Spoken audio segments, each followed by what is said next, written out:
Hello అండి. అందరికీ నమస్కారం. నేను మీ హర్షిని. మన అందమైన ప్రేమ కథ 32nd ఎపిసోడ్‌లో ఏం జరిగిందో ఇప్పుడు చూద్దాం. తనతో ప్రవర్తించిన తీరు తలుచుకుంటే నా మీద నాకే కోపంగా ఉంది అన్నాడు విక్కీ. అతని మాటలు పూర్తవ్వకుండానే రామ్ విక్కీని thanks Vicky. Thank you so much. నువ్వు నా మనసులో ఉన్న పెద్ద భారాన్ని దించేశావు అన్నాడు. థ్యాంక్స్ నేనే మీకు చెప్పాలి రామ్ అన్నాడు విక్కీ. నాకెందుకు విక్కీ థ్యాంక్స్ అన్నాడు రామ్. అసలు ఇదంతా జరుగుతుందంటే అది మీ వల్లే రామ్.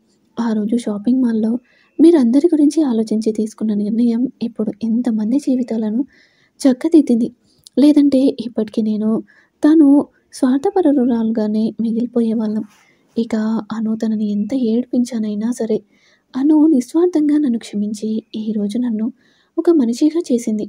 అసలంత ఓర్పు సహనం ఉండడం చాలా అరుదు. అలాంటి మంచి మనసున్న అమ్మాయికి కేవలం మీరు మాత్రమే సరైన జోడి. అందుకే మధ్యలో వచ్చిన నన్ను మధ్యలోనే తప్పించాడు ఆ దేవుడు అన్నాడు విక్కీ. నువ్వు చెప్పింది నిజం విక్కీ. మనకి ఎవరు తగినవారో ఆ దేవుడు ముందే నిర్ణయించాడు. అందుకే అనుకి తనుకి నువ్వు జీవితం భాగస్వామిగా మారబోతున్నాం అన్నాడు రామ్.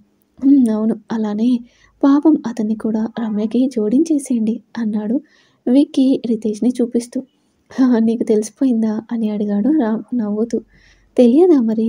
వచ్చిన దగ్గర నుంచి అతను రమ్య వైపు రెప్ప వేయకుండా చూస్తూ ఉంటే అందుకే ఆలస్యం చేయకుండా రమ్యగా కూడా చెప్పేయండి. లేదంటే ఆమె అపార్థం చేసుకుంటుంది అన్నాడు విక్కీ. అవును విక్కీ. నువ్వు చెప్పింది కూడా నిజమే అని రామ్ అక్కడి నుంచి అను వాళ్ళ దగ్గరికి వచ్చి ఆమె వంక చూసి సైగ చేశాడు. అను బొటనవేలు చూపించేసరికి హ్యాపీగా నవ్వుతూ రమ్యను చూశాడు. ఆమె సిగ్గుపడుతూ రితేష్‌తో మాట్లాడుతూ ఉంది. అంటే అను రమ్యకి విషయం చెప్పిందని అర్థమై థ్యాంక్స్ రా అన్నాడు చిన్నగా. థ్యాంక్స్ కాదు పదండి మనం కొద్దిసేపు పక్కకి వెళ్దాం. వాళ్ళేదన్నా మాట్లాడుకుంటారు అని అను అంటుండగానే రితేష్‌కి కాల్ వచ్చింది. అతను మాట్లాడి రామ్‌ని పక్కకు పిలిచి రేయ్ నేను వెళ్ళాలిరా ఆఫీస్ నుంచి కాల్ వచ్చింది అని రమ్య వైపు చూసి తనని అడిగి వాళ్ళ పేరెంట్స్‌తో మాట్లాడరా అన్నాడు. తప్పకుండా రా నువ్వేం టెన్షన్ పడకు అన్నాడు రామ్. థ్యాంక్స్ రా అని రామ్‌కి చెప్పి రమ్య వైపు చూసి కళ్ళతోనే వెళ్తానని సైగ చేసి వెళ్ళిపోయాడు రితేష్. రితేష్ వెళ్ళగానే అను తను రమ్యను ఆట పట్టిస్తూ ఉండగా అంజలి ఫోన్ చేసింది వాళ్ళ షాపింగ్ పూర్తయింది అని. సరే అని రామ్ ఫోన్ పెట్టేసి అను వాళ్ళని తీసుకుని అంజలి వాళ్ళ దగ్గరికి వెళ్ళాడు. ఇక అక్కడి నుంచి ఎవరింటికి వాళ్ళు వెళ్ళిపోయారు. వెళ్తూ వెళ్తూ విక్రమ్ తనుకి బాయ్ చెప్పడంతో ఆమె ఎంతగానో సంతోషించింది. 4 ఏళ్లలో అంటే రామ్, అను, విక్రమ్, తను వాళ్ళ ఇళ్లలో పెళ్లి పనులు మొదలయ్యాయి. రామ్ తన పేరెంట్స్‌తో పాటు మొదటి కారు తీసుకుని అను వాళ్ళ ఇంటికి వచ్చాడు. కొద్దిసేపు మాట్లాడిన తర్వాత అనుని తీసుకుని రమ్య వాళ్ళ ఇంటికి వెళ్ళాడు రామ్. తన పేరెంట్స్‌తో పెళ్లి విషయం మాట్లాడడానికి రితేష్ ఫోటో చూపించి అన్ని విషయాలు చెప్పిన తర్వాత వాళ్ళు రమ్య అభిప్రాయం అడిగారు. రమ్య ఒప్పుకోవడంతో వాళ్ళు కూడా రామ్ మీద నమ్మకంతో ఓకే చెప్పేశారు. ఆ మాట వినగానే అందరికంటే అనుకి ఎక్కువ సంతోషంగా ఉంది. స్నేహితురాలికి ఎలాంటి వాడొస్తాడో అని అనుకునేది. ఇప్పుడు ఆ అబ్బాయి రితేష్ అని తెలియగానే తన మనసు ప్రశాంతంగా ఉంది. రామ్ వాళ్ళు అక్కడి నుంచి వచ్చి అను వాళ్ళ ఇంటికి వచ్చి అందరికీ బాయ్ చెప్పి అంజలిని రమ్మని అడిగారు. కానీ రఘురామయ్య గారు ఇక్కడ కూడా ఉండాలిగా అని అంటే పెళ్ళికి ఎలానో ఇక్కడేగా ఉండేది. అందుకే 2 రోజులు మా ఇంటికి పంపించండి. మళ్ళీ అందరం కలిసి వచ్చేస్తాం అని అంది అనసూయ. అది కూడా నిజమే కదా అని అంజలిని వెళ్ళమన్నారు. అంజలి వెళ్ళి రూమ్‌లో బట్టలు సర్దుతూ ఉంటే ఈశ్వర్ వెనకగా వెళ్ళి హత్తుకొని వెళ్తున్నారా మేడం గారు అన్నాడు భుజం పైన తల వాల్చి. తప్పదుగా శ్రీవారు వెళ్ళాలి అని తల నిమిరి మీ బట్టలు పెట్టడం లేదు అంది అంజలి. వద్దంజు నేను వచ్చేస్తే ఇక్కడెవరు చూసుకుంటారు అన్నాడు ఈశ్వర్. నాకు తెలుసు అందుకే మీ బట్టలు సర్దలేదు అని అతని వైపు తిరిగి జాగ్రత్త అంది. ఈశ్వర్ నుదుటిపై ముద్దు పెట్టుకుని నువ్వు కూడా జాగ్రత్తరా తొందరగా వచ్చేయి అన్నాడు. సరే అని నవ్వుతూ బ్యాగ్ తీసుకోబోతుంటే నేను తెస్తాను పదా అని తీసుకొచ్చాడు ఈశ్వర్. అంజలి రాగానే అత్తగాళ్ళిద్దరూ కోడలికి జాగ్రత్తలు చెప్పడం చూసి అమ్మా తను వెళ్ళేది పుట్టింటికి తల్లి. మీరు మీ కోడలి గురించి మరీ అంత బెంగపడకండి అన్నాడు రఘురామయ్య. అది కాదు మావయ్య అని అంటుంటే నాకు తెలుసు తల్లి మీ బాధ. ఎంత 2 రోజుల్లో మళ్ళీ వచ్చేస్తుందిగా అని అనడంతో తొందరగా వచ్చేయి తల్లి అంటూ అంజలి తల నిమిరి భారంగా బాయ్ చెప్పారు. కోడల్ని కూడా ఇంతగా ప్రేమించే అత్తవారిల్లో తన కూతురికి దొరికినందుకు అనసూయ మరొక్కసారి అంజలి అదృష్టానికి మురిసిపోయింది. చింటూ కూడా వెళ్ళడంతో ఇంట్లో సందడి లేనట్టుగా అయిపోయింది అను వాళ్ళిల్లు. ఆ రోజు రాత్రి రోజులానే అను భోజనం చేయబోతుంటే వద్దని పరశురాం, శంకర్ ఇద్దరూ తమ చిట్టి తల్లికి గోరు ముద్దలు తినిపిస్తుంటే ఇక అను దుఃఖం దాచుకోలేక ఏడ్చేసింది వాళ్ళని పట్టుకొని. అను ఏడవడంతో అందరూ కూడా బాధపడేసరికి భ్రమరాంబ అలా ఏడవడం మంచిది కాదని అనుని కసిరింది. కానీ ఆవిడ కంట్లో కూడా నీళ్లు రావడం చూసి నువ్వెందుకు ఏడుస్తున్నావు అత్తా అని అడిగింది అను. నేనేమీ ఏడవట్లేదే అని కళ్ళు తుడుచుకుంటూ అను వంక చూసి, చాలిక ఇంటి ఆడపిల్ల ఇలా ఏడవకూడదు. అయినా నువ్వు ఇప్పటికీ అనవసరంగా ఎన్నో కన్నీళ్లు కార్చావు. ఇప్పుడు నువ్వు సంతోషంగా ఉండాల్సిన టైం. నువ్వు కలలు కన్న జీవితం నీకు దొరుకుతుంటే ఏడుస్తావేంటే పిచ్చి మొఖమా అంది అనుని మొట్టికాయలు వేస్తూ. మిమ్మల్ని వదిలి వెళ్తున్నా అన్న ఊహకే నాకు చాలా బాధగా ఉంది అత్త. రేపు పెళ్ళయ్యాక వదిలి ఎలా వెళ్ళాలో అర్థం కావడం లేదు అంది ఏడుస్తూనే. అరే నా బంగారం కదూ, అలా అనకూడదు తల్లి. అయినా నువ్వు ఒక్కదానివే అలా వెళ్తున్నావు అనుకుంటున్నావా? మీ అమ్మ, పెద్దమ్మ, నేను అందరూ అంతేరా. అంతెందుకు మీ వదిన మరి వాళ్ళందరినీ వదిలి రాలేదా? వచ్చేటప్పుడు తను కూడా ఏడ్చింది. అలా అని ఇక్కడికి వచ్చాక నవ్వడం మానేసిందా? సంతోషంగా లేదా? ఆడపిల్ల ఎప్పటికీ ఆడపిల్లే తల్లి. ఇది అందరికీ తెలిసిన నిజం. అయినా ఇంతకాలం అల్లారు ముద్దుగా పెంచుకున్న కూతుర్ని వేరే ఇంటికి పంపించాలంటే బాధ ఉంటుంది, తప్పదు అని. అయినా నువ్వు వెళ్ళేది ఎక్కడికే? నీ పుట్టినిల్లును తలపించే అత్తారింటికేగా. అక్కడ అమ్మలా ఆదరించే అత్తగారుంది, నాన్నలా లాలించే మామయ్య ఉన్నాడు. అన్నిటినీ మించి నువ్వు కోరుకున్న మనిషి ఉన్నాడు. ఇన్ని సంతోషాలు నీకోసం ఎదురు చూస్తూ ఉంటే ఏడుస్తావేంటే టింగరబుచ్చి అని మళ్ళీ మొట్టికాయలు వేసి, అయినా మీరు కూడా ఏంటన్నయ్య, శుభమా అని పెళ్లి జరుగుతుంటే పిల్లని ఏడిపిస్తున్నారు. పదండి పదండి, చాలా టైం అయింది, ఇక పడుకోండి అని అందరినీ పంపించి అనుని తీసుకుని ఆమె గదిలోకి వెళ్ళింది భ్రమరాంబ. తనని ఒళ్ళో పడుకోబెట్టుకుని ఆమె చిన్నప్పటి విషయాలు చెప్తూ అను దృష్టిని మార్చి నిద్రపుచ్చింది. ఇక బంధువుల రాకతో పెళ్లి సందడి మొదలైపోయింది. అందరి ఇళ్లలో ఇద్దరికి మంగళ స్నానాలు చేయించి పెళ్లి కూతురు పెళ్లి కొడుకుని చేశారు. రామ్కి చింటూని తోడు పెళ్లి కొడుకుగా కూర్చోబెడితే అను చుట్టాలలో కోడలు వరుసైన వారిని తోడు పెళ్లి కూతురుగా కూర్చోబెట్టారు. అక్కడ తను విక్రమ్లను పెళ్లి కొడుకు పెళ్లి కూతుర్లను చేశారు. మరుసటి రోజే పెళ్లి కావడంతో ఆ రోజు సాయంత్రానికి రామ్, తనుజ, విక్రమ్ వాళ్ళు అను వాళ్ళ ఇంటికి చేరుకున్నారు. తనుజ అనుతో పాటు వాళ్ళ ఇంట్లోనే ఉంటే రామ్, విక్రమ్లు మాత్రం విడిది ఇంట్లో ఉన్నారు. ఆ రోజు రాత్రి సంగీత్ పెట్టారు. రామ్ ఫ్రెండ్స్ పెళ్లి టైంకి వస్తానన్నారు. ఒక్క రితేష్ మాత్రం రమ్య కోసం ముందే వచ్చేశాడు. సంగీత్కి హ్యాంకర్స్ ఎవరో తెలుసా? ఇంకెవరండి, మన ఈశ్వర్, అంజలిలు. రామ్, విక్రమ్ ఇద్దరు సూట్లలో మెరిసిపోతూ వాళ్ళ పార్ట్నర్స్ కోసం వెయిట్ చేస్తూ కూర్చున్నారు. అప్పుడే అంజలి స్టేజ్ పైకి వచ్చి అందరికీ హాయ్ చెప్పింది. అందరూ తనకి హాయ్ చెప్పారు. అంజలి, అరే మా ఆయనేరే, అదిగో అక్కడున్నారు. ఏవండో శ్రీవారు, మీకోసం వెయిటింగ్, తొందరగా రండి. ఈశ్వర్, వచ్చేసా శ్రీమతి గారు, ఏం చేయాలో సెలవివ్వండి. అంజలి, ఏంటి చెప్పేది? అసలు ఇక్కడ ఏం జరుగుతుందో మీకు తెలుసా, లేక అది కూడా నేనే చెప్పాలా? ఈశ్వర్, అయ్యో తెలుసు. సంగీత్. అంజలి, సంగీత్, అది కూడా ఒక జంటది కాదు, రెండు జంటలవి. మరి అలాంటప్పుడు సందడి మామూలుగా ఉంటుందా? ఈశ్వర్, కాదు, డబుల్ రేంజ్లో ఉండాలి. ఇక అంజలి, మరి అలాంటి సందడి మొదలవ్వాలంటే ముందుగా ఎవరితో ప్రోగ్రామ్ స్టార్ట్ చేద్దాం?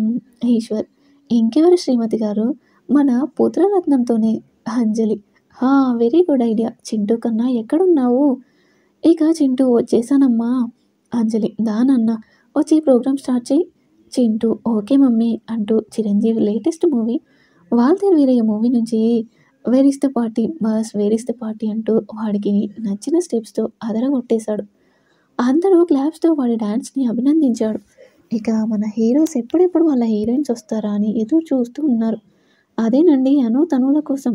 వాళ్ళు అలా ఎదురు చూస్తూ ఉండగానే రితేష్ వచ్చి రమ్య కోసం, ఎక్కడ ఉన్నా పక్కన నువ్వే ఉన్నట్టుంటుంది అంటూ డ్యాన్స్ చేస్తాడు. రితేష్ ఎవరి కోసం చేశాడో అక్కడున్న వాళ్ళలో అందరికీ అర్థం కాకపోయినా కొందరికి అర్థమై నవ్వుకుంటారు. ఇక రమ్య అయితే అతన్ని సిగ్గుతో చూడలేక కనురెప్పలు వాల్చేస్తుంది. తర్వాత నువ్వే అంటూ రమ్యని స్టేజ్ పైకి తీసుకెళ్తుంది అంజలి. రితేష్ని చూసి తను డ్యాన్స్ చేయడానికి సిగ్గుపడుతుంటే ప్లీజ్ అని కళ్ళతోనే బ్రతిమలాడతాడు రితేష్. అతను అడగడంతో కాదనలేక సరే అని బుర్ర ఊపి డ్యాన్స్ చేయడం మొదలు పెడుతుంది రమ్య. నువ్వేం మాయ చేశావో గాని ఓ మనసా చెప్పమ్మా నిజాన్ని అంటూ ఒక్కడులో పాటకి రితేష్ని తలుచుకుంటూ చేసింది. రమ్య డ్యాన్స్ అయిపోగానే సిగ్గుపడుతూ కిందకొచ్చేసింది. ఆమెను చూసి తన తల్లిదండ్రులు ఆశ్చర్యపోయారు. కూతురికి డ్యాన్స్ ఇంత బాగా వచ్చని తెలియక. అందరూ రమ్యను చప్పట్లతో అభినందిస్తుంటే రితేష్ మాత్రం తనని మైమర్చిపోయి చూస్తూ ఉన్నాడు.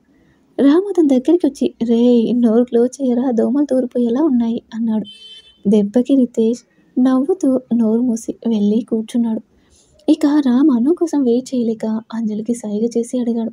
తను నవ్వుతూ, అటెన్షన్ ప్లీజ్, ఇప్పుడు మీరందరూ ఎదురు చూస్తున్న తరుణం రానే వచ్చింది. అదేనండి, మన పెళ్లి కూతుళ్ళు వచ్చేస్తున్నారు. మరి వాళ్ళకి వెల్కమ్ చెప్పేద్దామా అని అంజలి చెప్పగానే లైట్స్ ఆఫ్ అయ్యాయి. మళ్ళీ తిరిగి లైట్స్ ఆన్ అయ్యేసరికి డాన్సర్స్ అందరూ డాన్స్ చేస్తూ ఉంటే వాళ్ళ మధ్యలో నుంచి అందంగా మెరుస్తూ వచ్చారు మన అను, తన్నులు. వాళ్ళని చూడగానే రామ్, విక్రమ్ ఇద్దరూ రెప్ప వేయడం మర్చిపోయి తెలియకుండానే లేచి నించున్నారు. ఇద్దరూ ఒకరిని ఒకరు చూసి నవ్వుకొని ఎదురెళ్ళి మరి చేయి ఇచ్చి తీసుకొచ్చి వాళ్ళ పక్కన కూర్చోబెట్టారు. రామ్, అనుల గురించి అందరూ ముందే ఊహించారు. కానీ విక్రమ్ కూడా తనూజను అంత ప్రేమగా తీసుకెళ్తుంటే వాళ్ళ పేరెంట్స్కి కన్నుల పండుగలా ఉంది. ఈ జన్మకి ఇది చాలా భగవంతుడా అని మనసులోనే ధన్యవాదములు చెప్పుకున్నారు. ఇద్దరూ తమ జీవిత భాగస్వాములను తీసుకెళ్ళి వాళ్ళ పక్కన కూర్చోబెట్టుకున్నారు. అప్పటి వరకు డాన్స్లను చూసి సంతోషించిన అందరూ ఆ రెండు జంటలను చూసి మేడ్ ఫర్ ఈచ్ అదర్ అనుకున్నారు. అదిగో వచ్చేసారు మన పెళ్లి కూతుళ్ళు, ఇక మన పార్టీ స్టార్ట్ చేద్దామా అని మైక్ని ఆడియన్స్ వైపు పెట్టింది అంజలి. అందరూ ఒకేసారి ఓకే అన్నారు. సరే, ముందు ఎవరితో స్టార్ట్ అని అంజలి ఆలోచిస్తుంటే, నువ్వు డాడీ మమ్మీ అన్నాడు చింటూ కింద నుంచి. మేమా అంది అంజలి ఆశ్చర్యంగా. మీరే చేయాలి అంది రమ్య కూడా. చేయొచ్చు కానీ అని అంజలి సాగదీస్తుంటే, ఏంటి శ్రీమతి అంతే ఆలోచన, నాతో చేయాలంటే భయమా అన్నాడు ఈశ్వర్. హలో శ్రీవారు, మరీ అంతా ఊహించుకోకండి. మీరు సరిగ్గా చేయకపోతే ఎక్కడ పరువు పోతుందోనని ఆలోచిస్తున్నా అంతే అంది అంజలి. మీరు మరీ అంత దిగులు చెందాల్సిన అవసరం లేదు శ్రీమతి గారు. నాకు డ్యాన్స్ చాలా బాగా వచ్చు. మన పెళ్ళిలో చేసిన డ్యాన్స్ గుర్తులేదా అని అన్నాడు ఈశ్వర్. గుర్తుంది కాబట్టి ఈ భయం అంది అంజలి నవ్వుతూ. దెబ్బకి ఈశ్వర్కి ఖాళీ, మ్యూజిక్ ఆన్ అన్నాడు. అంతే, డీజే వెంటనే సాంగ్ ప్లే చేశాడు. నువ్వు అసలే నచ్చలే, నువ్వెందుకనో నచ్చలే అంటూ కోపంతోనే వాళ్ళ మీద ప్రేమను ఎక్స్ప్రెస్ చేస్తూ అశోక్ మూవీలో పాటకి ఇద్దరు డ్యాన్స్ వేశారు. వాళ్ళ డ్యాన్స్కి రామ్, విక్రమ్ విజిల్స్ వేసి మరీ ఆనందించారు. చింటూ సూపర్ మమ్మీ అంటూ అరుస్తూ గెంతుతుంటే ఇద్దరు వెళ్ళి వాడిని ఎత్తుకుని ముద్దు చేశారు. ఇప్పుడు స్పెషల్ పర్ఫార్మెన్స్ అంది అక్కడున్న డీజే. స్పెషల్ పర్ఫార్మెన్స్ ఎవరు అన్నారు అందరూ ఒకేసారి. ఎవరు, నేను చెప్పను, మీరే చూసేయండి అని మ్యూజిక్ ఆన్ చేసింది డీజే. మొగుడు మూవీలో నుంచి ఎట్టాంటి మొగుడో నాకొచ్చే మొగుడు అంటూ ఆ గ్రూప్లోని ఒక అమ్మాయి డ్యాన్స్ స్టార్ట్ చేసింది. మధ్యలో వచ్చి తను అనులను తీసుకెళ్ళింది. అను వెంటనే డ్యాన్స్ చేసింది. కానీ తను కొంచెం తడబడుతూ ఉంటే విక్రమ్ చెయ్యి అన్నట్టుగా సైగ చేశాడు. ఇక ఇద్దరు కూడా ఆ అమ్మాయితో కలిసి ప్రాక్టీస్ లేకపోయినా చాలా బాగా చేశారు. లాస్ట్లో మన రామ్, విక్రమ్లు కూడా జాయిన్ అయ్యి జోష్ని మరింత పెంచారు. ఇక వాళ్ళని స్టేజ్ దిగనివ్వకుండా అంజలి ఆపి సరైనోడు మూవీలో తెలుసా పాట ప్లే చేసింది. తెలుసా తెలుసా అని అను, తన్నులు పాడుతుంటే రామ్, విక్రమ్ ఇద్దరు వాళ్ళ కళ్ళలోకి చూస్తూ వాళ్ళని వదలకుండా డ్యాన్స్ చేస్తున్నారు. అలా వాళ్ళ మనసులోని ఫీలింగ్స్ పాట రూపంలో చెప్పారు. అందరూ రెప్ప వేయడం కూడా మర్చిపోయి వాళ్ళని చూస్తున్నారు. సాంగ్లో మేల్ వాయిస్ స్టార్ట్ అవ్వగానే రామ్, విక్రమ్ రోజ్ తీసుకొని తెలుసా తెలుసా అంటూ మోకాళ్ళపై కూర్చొని పాడారు. ఇక పైకి లేచి ఫ్లవర్ ఇవ్వగానే అను, తనులు క్షణం ఆలస్యం చేయకుండా కన్నీళ్లతో ఆ ఫ్లవర్ని తీసుకున్నారు. వెంటనే వాళ్ళపై పైనుంచి గులాబీల వర్షం కురిసింది. అదంతా మన అంజలి, ఈశ్వర్ల ప్లాన్. అందరూ చప్పట్లతో వాళ్ళ అభినందనలు తెలుపుతూ ఉంటే ఈ లోకంలోకి వచ్చారు నలుగురు. అను, తను సిగ్గుపడుతూ కిందికొస్తుంటే రామ్, విక్రమ్లు వాళ్ళ చేతులను పట్టుకుని కలిసి దిగారు. అను, తను సిగ్గుపడుతూ కిందికొస్తుంటే రామ్, విక్రమ్లు వాళ్ళ చేతులను పట్టుకుని కలిసి దిగారు. ఆ తర్వాత పెద్దవాళ్ళందరూ గోవిందుడు అందరివాడిలో మూవీలో నుంచి నీలిరంగు చీరలోన చందమామ నీవే జానా అన్న సాంగ్కి డ్యాన్స్ చేశారు. అలా సరదాగా వాళ్ళ సంగీత్ పూర్తయింది. అందరూ వెళ్ళిపోయి కొంతమంది బంధువులు మిగిలారు. వాళ్ళు కూడా కొద్దిసేపటికి విడిదింటికి వెళ్ళిపోయారు. ఇక అను తనులను కూడా భ్రమరాంబ తీసుకెళ్తుంటే నలుగురు భారంగా ఒకరినొకరు చూసుకొని రేపటి రోజు కోసం ఎదురు చూస్తూ వెళ్ళారు. అందరూ వెళ్ళి పడుకున్నారు కానీ అనుకి నిద్ర రావడం లేదు. తను ఎన్నో రోజులుగా కలలు కంటున్న తన కల నెరవేరబోతుంది. తను ఎంతగానో ప్రేమించిన తన ఆఫీసర్తో పెళ్లి జరగబోతుంది. రేపు ఇద్దరూ పెళ్లి అనే పవిత్ర బంధంతో ఒక్కటవ్వబోతున్నారు. తలుచుకుంటుంటేనే తనకి కాలు నేలపై నిలబడడం లేదు. నిశ్చితార్థ ఉంగరాన్ని చూసుకొని దానిపైన ముద్దు పెట్టుకుంటుంటే అదేదో డైరెక్ట్గా నాకే ఇవ్వచ్చుగా అన్న వాయిస్ వినపడగానే కంగారుగా చుట్టూ చూసేసరికి రామ్ నవ్వుతూ కనిపించాడు. అతన్ని చూడగానే వెళ్ళి హత్తుకుంది అను. రామ్ కూడా అనుని ఇంకా గట్టిగా హత్తుకుంటూ ఉండగా, అవును ఆఫీసర్, మీరు ఇక్కడికి ఎలా వచ్చారో ఎవరైనా చూస్తే అంటూ కంగారు పడుతూ ఉంటే తనని కూర్చోబెట్టి కామ్ డౌన్ అన్ను అంటూ అతను కూడా ఆమె పక్కన కూర్చొని, అవును నువ్వు ఇంకా పడుకోలేదే అని అడిగాడు రామ్. ఏమో ఆఫీసర్, నాకు అసలు నిద్ర పట్టడం లేదు. ఎందుకో ఒకటే కంగారుగా టెన్షన్గా ఉంది. నిజం చెప్పాలంటే ఇదంతా కలలా ఉంది తెలుసా అంది అను. ఒకటి చెప్పనా, నీకే కాదు నాకు కూడా అలానే ఉంది. అందుకే నిద్ర పట్టక బాల్కనీలోకి వస్తే నీ రూమ్లో లైట్ ఆన్ అయి ఉండటం చూసి వచ్చేసాను అన్నాడు అనుని దగ్గరికి తీసుకుంటూ. ఆఫీసర్ ఏంటిది, ఆగండి అని అను అంటుంటే, ప్లీజ్ అను ఈ ఒక్కసారికి ఒప్పేసుకో, రేపటి నుంచి ఎలానో మనకి లైసెన్స్ వచ్చేస్తుంది కదా అన్నాడు రామ్. అందుకని ఆఫీసర్ ఈ ఒక్కసారికి ఆగండి, రేపటి నుంచి మీకెవ్వరూ అడ్డు చెప్పరు నాతో సహా అని అంది అను సిగ్గుపడుతూ. అయ్యో పిచ్చి ముద్దు, ఇప్పుడు ఇలా దొంగచాటుగా పెట్టే ముద్దులో ఎంత కిక్కుంటుందో తెలుసా అంటూ ఇంకా దగ్గరికి లాక్కొని తన పెదవులు అందుకున్నాడు రామ్. ముందు వద్దని మొరాయించిన మెల్లిగా ఆ ముద్దుకి మెల్ట్ అవుతూ అను కూడా తన ప్రేమను తెలియజేసింది. కొంతసేపు కబుర్లు చెప్పుకొని మెల్లిగా ఎవరి రూమ్లోకి వాళ్ళు వెళ్ళిపోయారు రామ్ అనులు. మరుసటి రోజు అదేనండి వాళ్ళ పెళ్లి రోజు. ఉదయాన్నే నలుగురికి కలిపి మరొక్కసారి మంగళ స్నానాలు చేయించారు. ముందుగా కళ్యాణ మండపం ఎలా ఉందో చూద్దాం. ఎంట్రన్స్ గేట్ దగ్గరే అనంతలక్ష్మి వెయిట్స్, ఆనందరామ్, తనుజ వెయిట్స్, విక్రమ్ అనే పేర్లతో అందమైన ఫ్లెక్సీలు ఉంటాయి. అది చూసి లోపలికి వెళ్తూ ఉండగా దారి మొత్తం విద్యుత్ దీపాలతో అలంకరించి అందంగా మెరుస్తూ ఉంటుంది. ఒక పక్క బాణాసంచా కాలుస్తూ ఆకాశం హరివిల్లుల రంగులతో నిండి ఉంటే దాన్ని చూస్తూ నడుస్తూ ఉండగా గుమ్మం దగ్గర ఆడపిల్లలు వచ్చే బంధువులందరికీ పన్నీర్ చల్లుతూ గులాబీ పువ్వులు అందించి నవ్వుతూ స్వాగతం పలుకుతున్నారు. వచ్చిన బంధువులు చేస్తున్న మర్యాదలకు మైమరచి లోపలికి వెళ్ళి కళ్యాణ మండపం వైపు అడుగులు వేశారు. అలా ముందుకు వెళ్ళిన వారికి ఆ కళ్యాణ మంటపం ఇరువైపులా ఉన్న రెండు పెళ్లిళ్ళ కుటుంబ సభ్యులు తమ పిల్లల్ని ఆశీర్వదించడానికి పెద్ద మనసుతో వచ్చినందుకు నవ్వుతూ ధన్యవాదములు తెలిపి ఆహ్వానించారు. ఆ ఆహ్వానాన్ని అందుకొని వెళ్ళి కూర్చున్న బంధువులు పెళ్లి మండపాన్ని చూసి ఎంత బాగా అలంకరించారు అనుకున్నారు. ఆ అలంకరణ చూసి కుర్చీలలో కూర్చొని పెళ్ళి ఎప్పుడు ప్రారంభిస్తారా అని చూస్తూ ఉండగా రామ్ రాకతో పెళ్ళి ప్రారంభమైంది. తెల్లని పంచకట్టుతో భువికి దిగి వచ్చిన నెలరాజుల రామ్ మెరిసిపోతూ ఉంటే అంజలి, అనసూయ తనకి చెరో వైపున నించుని మండపం దగ్గరికి తీసుకొచ్చారు. అప్పుడే ఈశ్వర్ పానకాల కావిడి తీసుకొని తన కాబోయే బావగారికి తాగించాడు. అవి తాగాక రామ్ ఈశ్వర్కి ఉంగరం బహుమతిగా ఇచ్చి వెళ్ళి పెళ్లి పీటల మీద కూర్చున్నారు.